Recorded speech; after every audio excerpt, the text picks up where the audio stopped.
Buenas tardes a todas y a todos. En primer lugar, y antes de empezar a hablar de mi libro, quiero dar las gracias a José María Buyón por sus palabras, agradeciéndole que esta presentación sea posible. En segundo lugar, a la editorial Cultiva Libros y a su editor Abel del Amo Rubio por haber confiado en mí. Hay que decir que no ha podido estar hoy aquí por razones de agenda. Y por último, y no por ello menos importante, a mi familia y a mi mujer, Arantxa, por su apoyo incondicional y por haberme aconsejado bien durante estos años. Asimismo, les agradezco a todos ustedes la presencia en el día de hoy. El libro que presento, 3 historias y 3 microrrelatos sorprendentes de música y músicos, lo empecé a idear hace ya unos 6 años, siendo retocados tras su entera finalización hace un año aproximadamente. Al escribir los distintos relatos del libro, me basé en diferentes experiencias personales, pero dejo claro que las situaciones y los personajes nada tienen que ver con la realidad, ni directa ni indirectamente. Como se suele decir, cualquier parecido con la realidad es pura coincidencia. A lo largo de mi vida he sido intérprete en diferentes formaciones instrumentales, y eso me ha servido para inventar e idear diversas situaciones que luego he plasmado en el libro. Los escritores que más me han influido y más me gustan son, sin duda alguna, Edgar Allan Poe, Jorge Luis Borges, Julio Cortázar, George Orwell, Abel Sánchez Piñol y el japonés Haruki Murakami. Pero sobre todo Borges, Cortázar y Poe son verdaderos genios del relato corto, auténticos virtuosos de la palabra y la narración. Ya me gustaría acercarme a ellos, literariamente hablando, aunque solo fuera una centésima parte. El libro que presento consta de 3 historias y 3 microrrelatos. Todas las narraciones tienen una doble vertiente, por una parte la puramente literaria y por otra una parte didáctica, más pedagógica. Esto es quizás por deformación profesional, ya que al ser profesor, primero en institutos y conservatorios y ahora en colegios, pues quería trabajar distintos aspectos con mis alumnos, además de, por supuesto, pues con las personas adultas. De cada narración se puede hacer una lectura más superficial y otra un poco más profunda. Al final del libro hay unas preguntas que trabajan los diferentes relatos en distintos ámbitos, como el puramente literario, preguntando acerca de los personajes, los lugares, los tiempos, la parte más filosófica que la tiene bastante definida, preguntas de ciencias sociales y, por supuestísimo, cuestiones propiamente musicales. Aunque el hilo conductor es la música y los músicos, los temas y asuntos que tratan superan y traspasan con creces lo puramente musical. Realmente los distintos aspectos, sean o no musicales, están fuertemente entrelazados e imbricados. Así, en el primer relato, Los curiosos asuntos de la diosa Fortuna, desde un punto de vista externo, es una historia propiamente de aventuras, con tesoro incluido. Los protagonistas son los miembros de un quinteto de jazz valenciano. Pablo es el contrabajista, Sergio es el baterista, Juan es el pianista, Nick el saxofonista y Julio, curiosamente, es un trompetista. Son todos muy buenos amigos. Y el que tiene mayor preponderancia en la narración es Juan, el pianista. Todos los personajes se verán inmersos en un viaje que tendrán que realizar a unas islas paradisíacas caribeñas para intentar descubrir un curioso secreto que tiene más que ver con un juego de entretenimiento del abuelo de Juan, que se llama Néstor. Al leer la historia desde un punto de vista más profundo, se convierte en una reflexión acerca de lo que es la suerte y si ésta influye o no en nuestras vidas, y en caso afirmativo, cómo influye esta suerte. La diosa Fortuna en la antigua Roma era la diosa de la suerte, buena o mala, aunque siempre se la ha asociado con lo bueno, con la buena suerte. Una de las representaciones de esta diosa era aparecer con los ojos velados o con un timón, ya que pilotaba la suerte y el destino de la humanidad. En esta narración se reflexiona acerca de si la fortuna o la suerte nos viene dada, o si se puede o se debe ir a ese encuentro en nuestra vida cotidiana.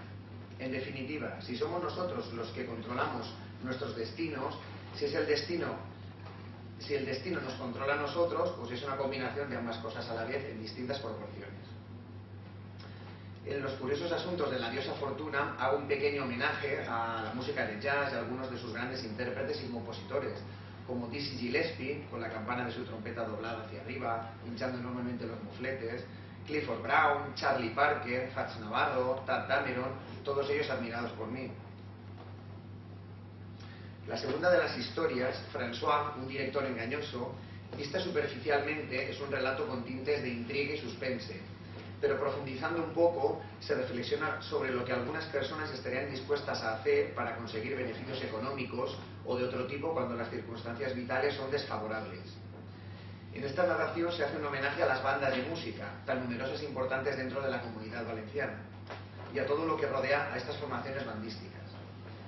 Aspectos muy positivos se pueden observar en este tipo de sociedades culturales, además de los puramente musicales. También hago un pequeño homenaje a algunos de mis compositores preferidos, como son Aram Khachaturian, Julio Gómez, Sostakovich, Mahler, Stravinsky. François, un director muy profesional y competente, se ve metido en un embrollo por distintas vicisitudes, de las que saldrá o no bien parado, cosa que se podrá descifrar al leer el libro. Un amigo del propio François, Patricio, y un propietario de una galería de arte llamado Pedro Quiñones tendrá mucho que ver en todo este enredo. Khalid y las notas mágicas, el último de los relatos, es una historia risueña, jovial y optimista, pero que acabará de una manera inesperada. Leída sin ahondar mucho, es un relato de aventuras de dos niños músicos que son amigos, Juan Pablo y José, trompetista y saxofonista respectivamente. Estos dos críos acompañan a Carmelo, padre de Juan Pablo, a Nubia, región situada entre el sur de Egipto y norte de Sudán. Allí Carmelo, el antropólogo, tendrá que realizar un estudio antropológico. Los dos chavales descubrirán algunas cosas sorprendentes de forma casual. Pero observando la historia de una manera más honda y pausada, en realidad nos habla de lo eterno y al mismo tiempo de lo efímero. Lo eterno relacionado con la inmortalidad en el ser humano, entendida esta como una duración de la existencia infinita y sin límites, y no tanto como una existencia sin tiempo fuera de él. En nuestra sociedad, lo efímero precisamente es lo que da realmente valor y sentido a la vida en muchísimas ocasiones. En esta historia la música, y más concretamente una determinada escala musical, tiene un poder especial, un influjo mágico descubierto siglos atrás por los nubios más ancianos. Una fuerza que puede ser o no muy dañina a la larga para el propio ser humano, dependiendo del uso que se haga de esta energía. En esta narración también hago una pequeña dedicatoria o homenaje a compositores como Vivaldi o Telemann. Siempre el ser humano, el primero de los microrelatos, es una pequeña historia de ciencia ficción que en el fondo nos hace reflexionar sobre lo difícil que es sustituir al ser humano en diferentes ámbitos, como la empatía, la sensibilidad, las emociones, la creatividad, la espiritualidad. La protagonista es una mujer un tanto especial que toca el violín de forma perfecta, con un pequeño secreto detrás de ella que nos va a sorprender. Es un relato futurista que a buen seguro en no muchas décadas podría acontecer realmente, de verdad. El segundo microrelato, Concierto especial para xilófono y banda, es también un homenaje a las bandas de música, pero sobre todo es una pequeña narración con pinceladas de ciencia ficción, en la que en el fondo se trata la cuestión de lo mucho que le queda por estudiar al ser humano. Es mucho más lo que queda por aprender en los diferentes saberes, áreas científicas y humanísticas, que lo que ya sabemos. Aparte, también he querido transmitir con este texto que los prejuicios y el etiquetado que se hace de los diferentes objetos y personas origina que nos forjemos una realidad a veces adulterada, ficticia. Las personas en muchas ocasiones, para poder entender la compleja realidad, necesitamos simplificarla, con lo que se pierden multitud de matices importantes para concebirla adecuadamente. El protagonista es alguien muy especial, por lo que os invito a conocerlo durante la lectura de este breve texto. El último microrelato, Vibraciones, es simplemente un homenaje a la música y a todos los que la amamos, seamos músicos profesionales, aficionados o simplemente amantes de esta en todas sus variantes.